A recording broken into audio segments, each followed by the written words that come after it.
Glenn Anton Rivers, better known as Doc. Is he a Hall of Fame coach? One of the best to ever do it? Let's talk about it.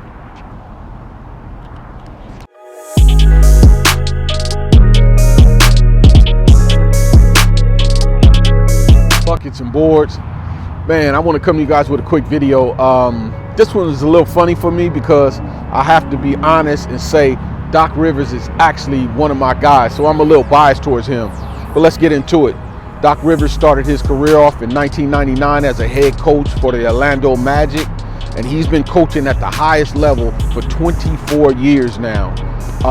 He changed that organization around almost immediately when he got there. I don't know off the top of my head exactly what happened, but the situation went sour in Orlando, so he ended up moving on to the Celtics. And he was the head coach of the Boston Celtics, the original Big Three, they say.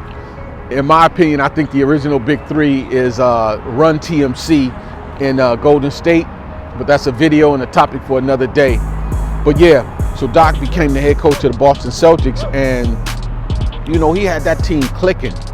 You know, they end up in 07, 08 winning the championship, Doc's only chip he's ever won, and Doc couldn't do no wrong in Boston. You know, he had that team balling, man. But somewhere, I don't know if it was Danny Ainge or Doc Rivers, but they came to a point where it was just time to separate and move on. So Doc wanted to become the head coach of the Clippers. Now here's the strange thing, because I had never seen anything like this before in my life, where a coach basically gets traded. Like, I don't know if it was a trade, I don't know what you want to really call it, but the Clippers end up sending compensation to Boston. I don't know if they sent draft picks to get Doc too, but it was a very weird situation. So he ended up coming over to Los Angeles, Lob City, Chris Paul, DeAndre Jordan, and Blake Griffin, and became the head coach. Had that team clicking. The Clippers were playing fun basketball, man. Them lobs, man, them dunks. Chris Paul still had that energy, the moves, man, around the back passes. It was exciting basketball in LA. But then the shockwave that hit the entire NBA when Donald Sterling made those racist comments and basically destroyed the morale in Los Angeles. But Doc was the one constant. He was the guy that held that entire organization together. And, you know, I commend Doc for that, man. Big salute to Doc for that.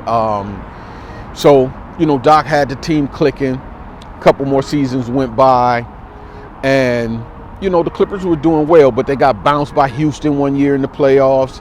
And at this point, it had been a few seasons where Doc had teams that were up either 3-1 or 3-2 in a series, and they had the ability to eliminate the other teams, and he didn't do it.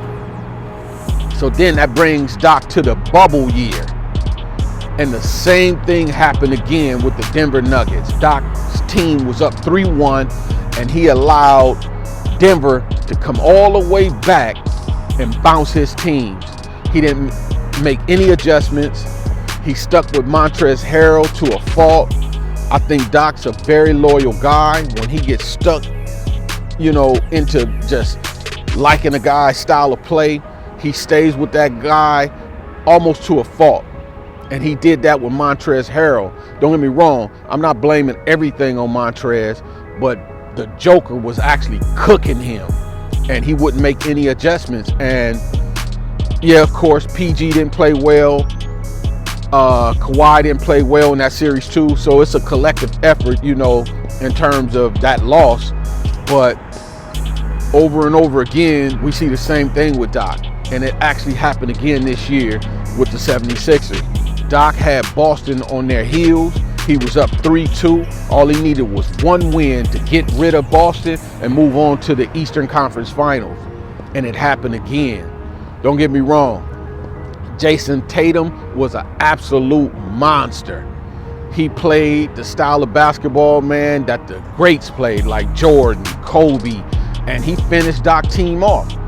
So yeah, man, what I want to know from you guys, due to the fact 3 or 4 times, I don't know if it's 3, I don't remember if it's 4, but 3 or 4 times, Doc has allowed teams to come back in series where he had them in elimination games to knock his teams out the playoffs.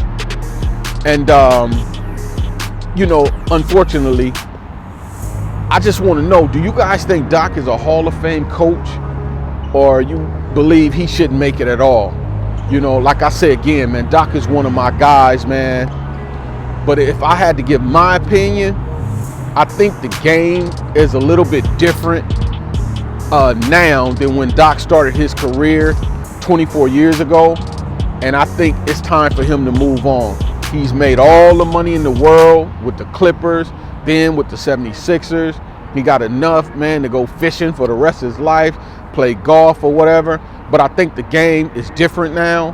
And I think Doc's loyalty to certain guys, his inability to play young players, with the exception of Rondo, who was an excellent point guard, could never shoot really, but he was that kind of point guard that had the basketball IQ and the talent to be able to assist the ball.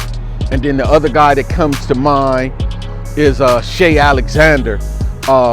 When he started his career off with Doc, he was a bench player, but then eventually moved his game into the starting lineup because he just had that much talent. But outside of those two guys, Doc really don't like to play young players. Even if their talent level is through the roof, Doc just doesn't do it. And he doesn't really make adjustments well. So yeah, you guys leave in the comment section. Let me know what you think. Do you think Doc is a Hall of Fame coach, or the game has passed him now? Buckets and boards, I'm Passport T. Leave your thoughts and comments down below, and I'll see you guys on the next one. Peace.